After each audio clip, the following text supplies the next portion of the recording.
Hello everyone. Welcome to our 29th lecture.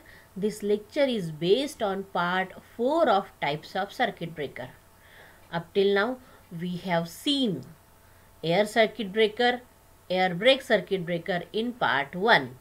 In part 2 we have seen oil circuit breaker.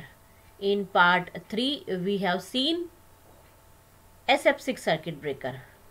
SF6 circuit breaker have certain disadvantages. SF6 breakers are costly because SF6 gas is very much costlier.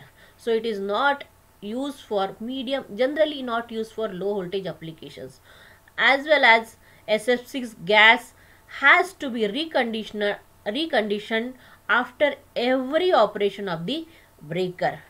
So additional equipment is required. Okay, these are certain disadvantages of SF6 circuit breaker.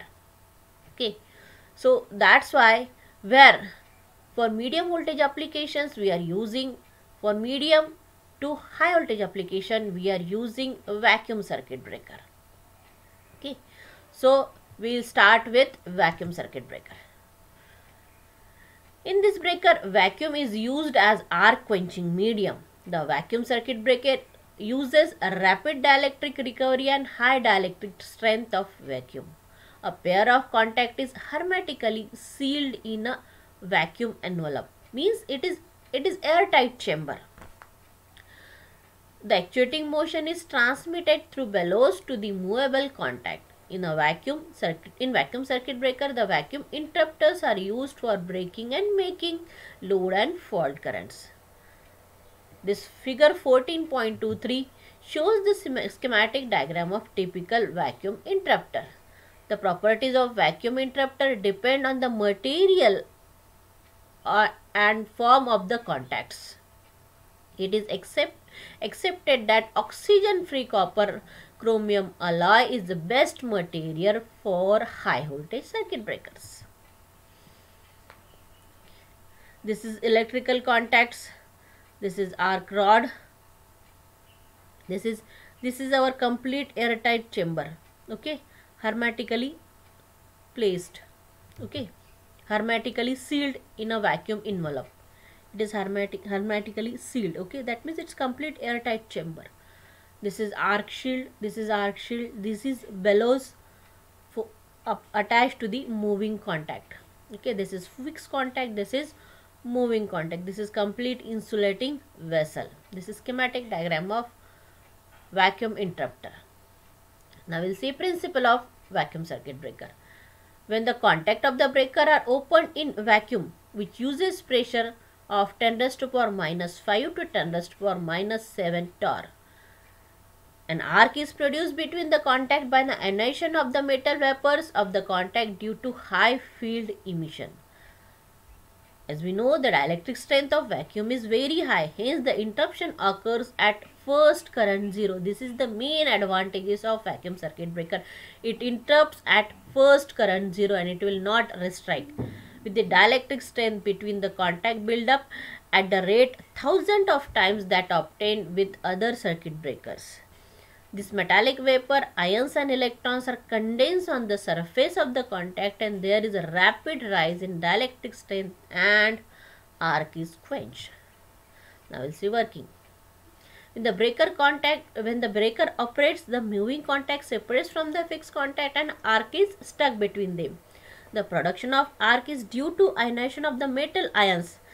Why this arc is formed in between the two contacts? Because it is ionization of the metal ions at the contacts of the circuit breaker and depends very much upon the material of the contact. That's why we are using here, I have explained, it is accepted that oxygen free copper chromium alloy is best material for high voltage circuit breakers.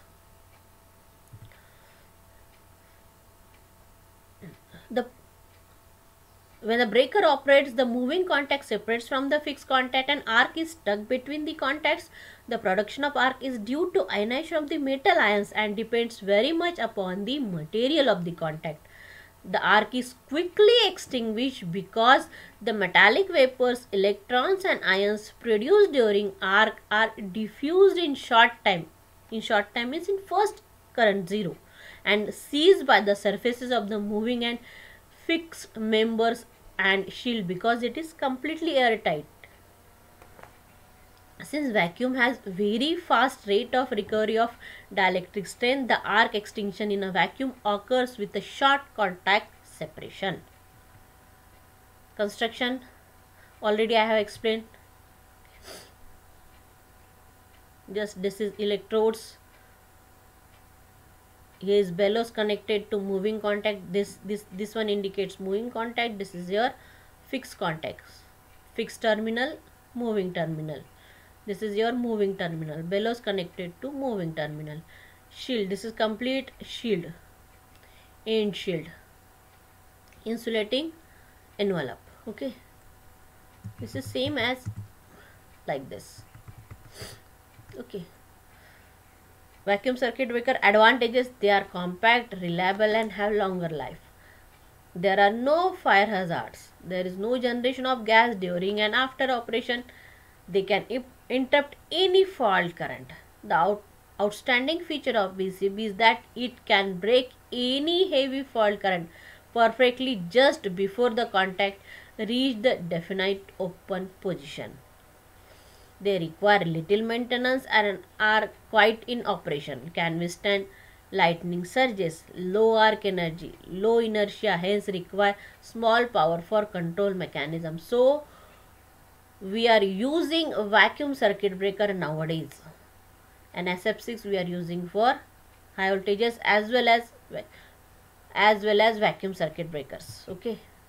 For outdoor application ranging from 22 kV to 66, we are using vacuum circuit breaker, suitable for majority of application in the rural area. We know, like in our country we have it is completely our country is completely rural.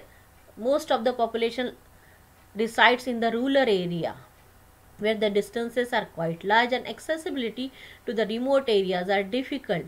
The installation of such outdoor maintenance free circuit breaker should prove a definite advantage. So for rural areas we are using vacuum circuit breakers.